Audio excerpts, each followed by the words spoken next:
Aleluia, aleluia, aleluia, aleluia, aleluia, aleluia, aleluia. Quando estamos unidos, estás entre nós e nos falará da sua vida. Aleluia, aleluia, aleluia, aleluia,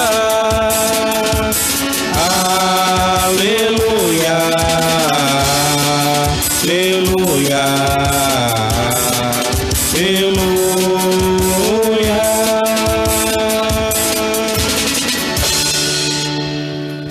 O Senhor esteja convosco.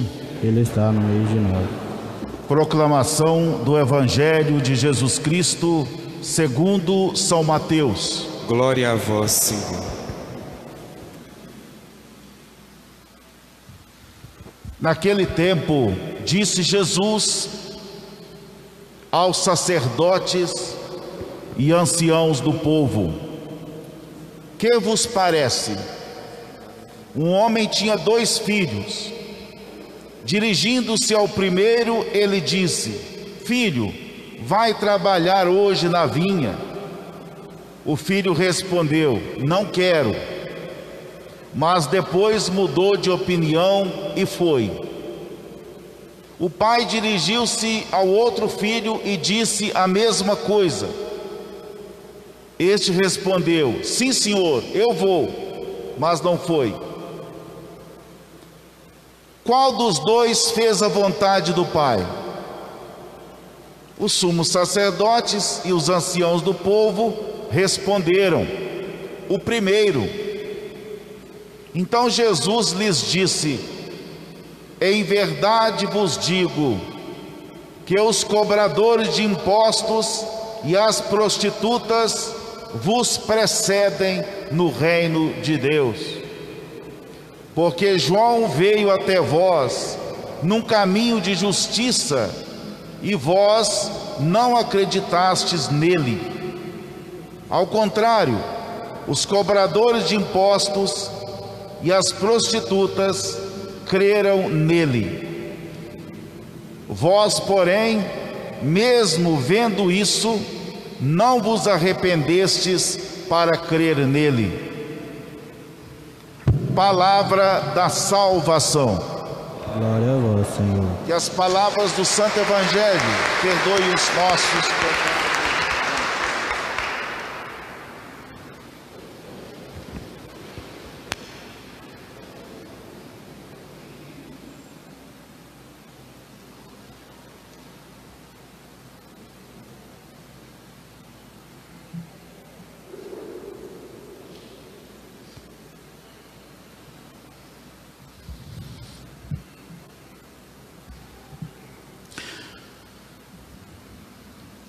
Meus irmãos e irmãs,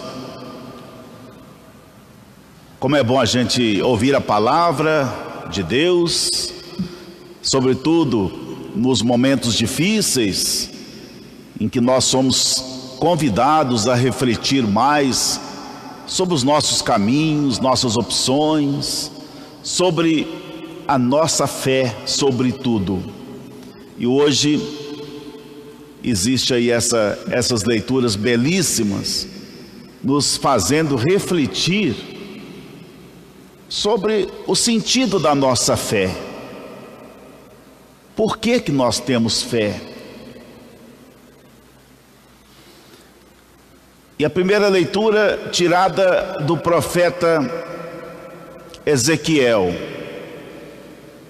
Só para contextualizar um pouco, quando Judá foi invadido em 597 pelo rei da Babilônia, Nabucodonosor, por causa de alianças e tantas coisas da época. Levou primeiro tinha levado primeiro uma turma para Babilônia, depois veio em 597, destruiu todo o reino de Judá, levando todo o povo exilado, destruiu Jerusalém, acabou com tudo, levou o povo. E o povo estava ali no exílio. Junto deles estava também o profeta Ezequiel. E o profeta Ezequiel, claro, como profeta, ele atuou ali no meio daquele povo desanimado, momento de crise, e muita gente ficava se perguntando: o que é que nós fizemos para Deus fazer isso conosco? Por que que Deus permitiu que aquele rei invadisse a nossa terra, nos transformassem em exilados? E assim as pessoas iam dizendo: nós somos, isso é injustiça de Deus, porque nós somos bons, Deus está judiando de nós. E aí que o profeta entra com essa mensagem: é a conduta minha, Deus falando através do profeta, é a conduta minha que está errada ou a de vocês que está errada? Porque nós temos a tentação às vezes de culpar muito a Deus pelas coisas que acontecem. Nesse tempo de pandemia, não falta gente aí gritando pelas ruas, dizendo: isso é castigo de Deus pelos pecados de vocês. E muita gente acredita. Ou seja, tudo que acontece conosco é Deus que quer, Ele que faz isso. Isso anula a liberdade, a capacidade de escolha e tudo mais.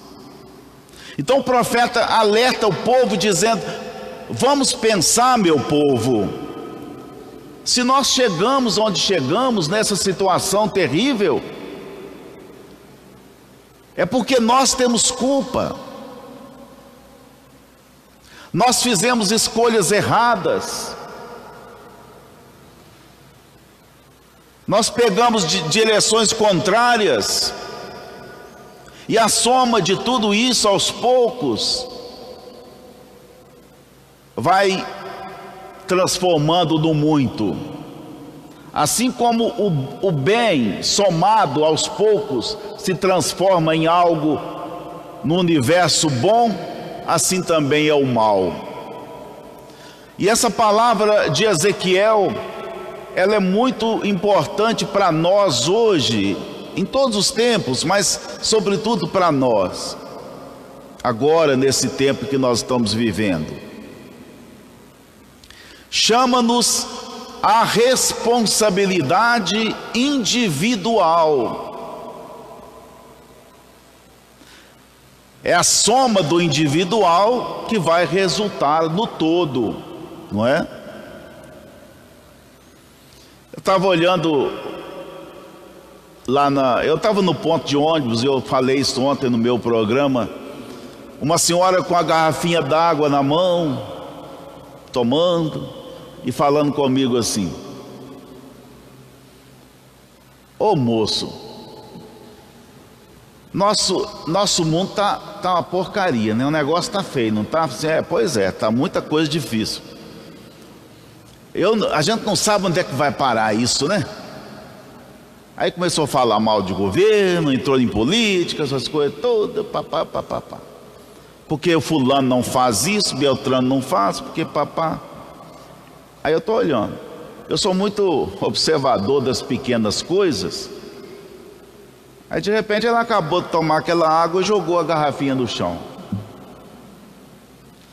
Aí eu pensei, tá vendo? Ela está reclamando que o mundo está ruim, que é isso e aquilo, e ela está contribuindo com essa garrafinha, ela está contribuindo para que as coisas fiquem pior. e às vezes a gente não tem essa consciência, né? A gente acha que o mal que está no mundo, ele é culpa do outro. E é bom que cada um faça um exame de consciência com a seguinte pergunta: como é que estão as minhas ações, as minhas atitudes diante do mundo, diante da natureza, diante do meio ambiente, diante do amor ao outro, da fraternidade, da colaboração, da fraternidade, enfim, como está a minha vida? Porque a soma das contribuições negativas de cada pessoa é que vai resultar nesse universo negativo e que atinge a todos. É nesse sentido que no Evangelho Jesus, naquela parábola, fala de uma forma simples, que era o jeito dele ensinar. Ele conta essa parábola dos dois filhos. O pai chega perto do filho, de um filho, e fala: filho, vai trabalhar na vinha comigo. O filho fala: não vou. Mal educado, né? Não vou, pai. Depois pensou e foi.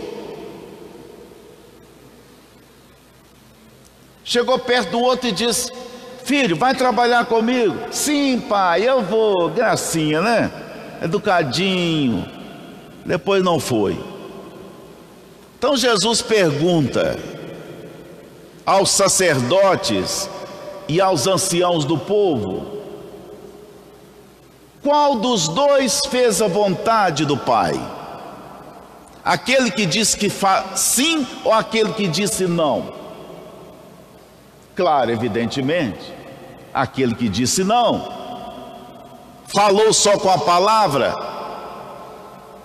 mas decidiu, refletiu sobre aquilo e foi.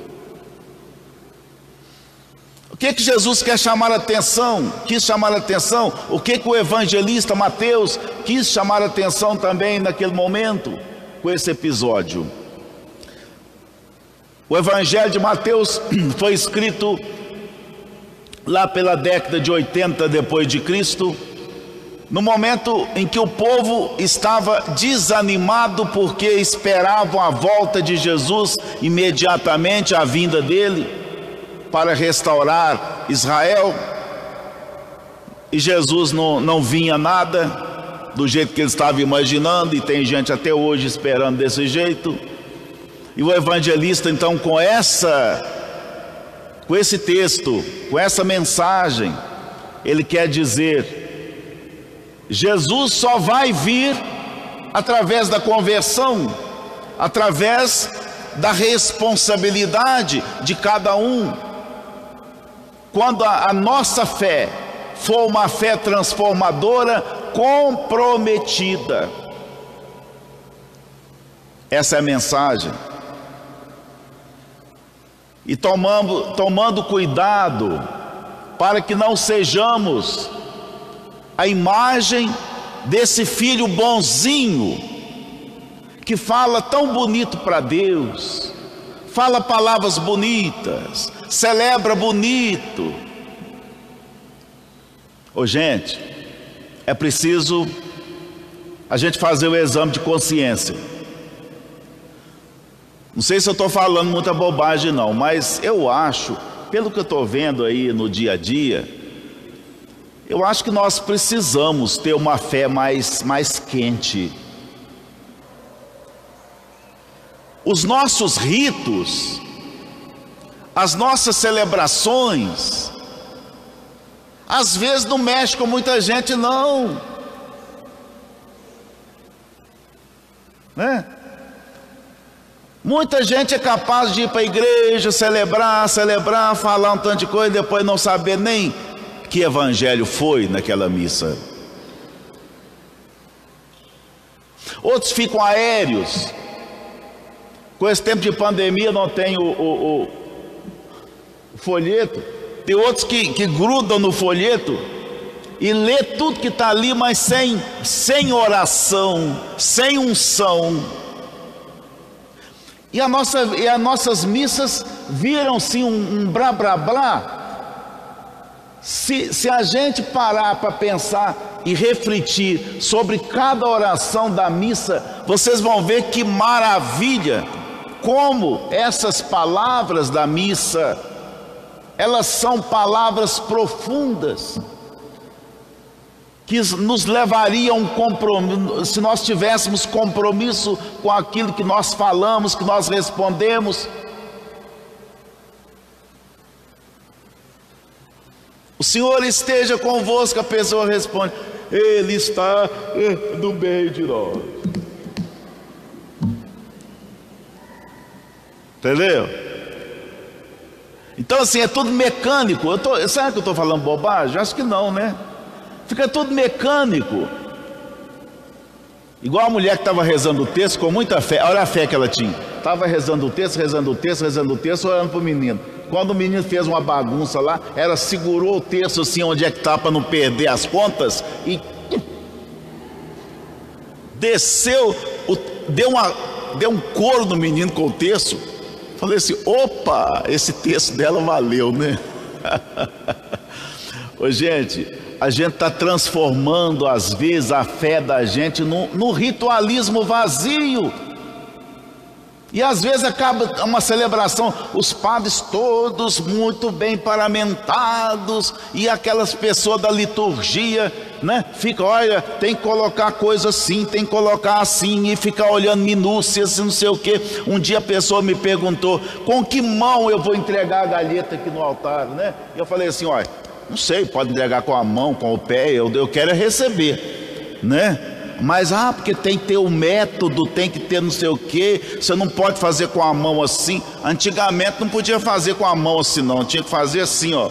Não podia passar do ombro, porque senão você estaria ultrapassando o poder de Deus, né? Tanta coisinha que tem que fazer, e fulano não pode, ciclano pode, é desse jeito, é roupa, é não sei mais o que, é tanta bobagem, e a gente vai se esvaziando daquilo que é o principal. Jesus quer tocar nas nossas vidas. Por isso Paulo, falando aos Filipenses, segunda leitura, é uma maravilha. A comunidade de Filipos, essa carta foi escrita pelos anos 49 depois de Cristo. Os filipenses, a cidade de Filipos, era uma cidade de um povo muito bom. Lá Paulo fundou a comunidade cristã, lá pelo ano 49, 50. Era uma comunidade de gente caridosa e prestativa, mas muito orgulhosa. Uns pisavam nos outros, se achavam melhores que os outros. E Paulo então escreve essa leitura que está aí, esse texto maravilhoso. É preciso que vocês tenham mais compaixão, é preciso que vocês tenham mais humildade, é preciso que vocês tenham mais amor uns com os outros. Não sejam arrogantes, porque Jesus, o grande mestre, não foi arrogante, ao contrário, ele se esvaziou de todo o seu poder, se fazendo humilde, não é? Então, se a gente, depois vocês pegam aí, não está com o folheto, né? Vocês vão olhar esse texto lá nos Filipenses. E serve até para nossas orações, né? Por que certas coisas não acontecem, não se transformam? Será que é Deus que está dando castigo para nós? Ou muitos de nós que não estamos colaborando? Graças a Deus eu estou aqui, e eu tirei a máscara porque eu não dou conta de falar assim para fica a voz não sai. Então eu estou fora aqui, então não tem problema. Mas eu fico feliz de ver que todo mundo está com máscara. São essas coisas. Por que eu devo usar minha máscara? É porque senão eu vou contaminar o outro. Eu tenho que pensar no outro. Eu tenho que pensar no coletivo. Eu não posso pensar só em mim. Então essa responsabilidade social é que vai fazendo a gente construir um mundo melhor. Por isso a palavra do Evangelho não pode ser palavra vazia. Por isso, irmãos, nós temos que ter mais fervor na nossa fé. Nós temos que ter mais aquela força, aquele fogo do Espírito Santo. Nós temos que deixar a palavra, a celebração, a Eucaristia tocar em nós. Porque se a gente falar bonito, celebrar bonito e não fizer isso, nós estamos fazendo o papel do filho que fala muito bonito para o pai, que é Deus. Dá a impressão que está maravilha, mas por dentro ele não está cumprindo o pedido do Pai. Que sejamos, mesmo que nós às vezes, nós somos pecadores. Tem hora que a gente fala não, tem hora que a gente chuta o balde, isso é comum. Mas que a gente possa lá no coração pensar assim: olha, eu falei isso, mas eu não vou fazer isso. Eu agi assim, mas eu não vou ficar desse jeito. É assim, meu irmão, minha irmã. A palavra nos aquece, a palavra nos faz refletir, a palavra nos transforma. Nós temos tudo nas mãos para sermos filhos obedientes ao Pai, mesmo que alguém possa achar que não estamos sendo. Não importa, o importante é o coração de cada um e de cada uma. Louvado seja nosso Senhor Jesus Cristo.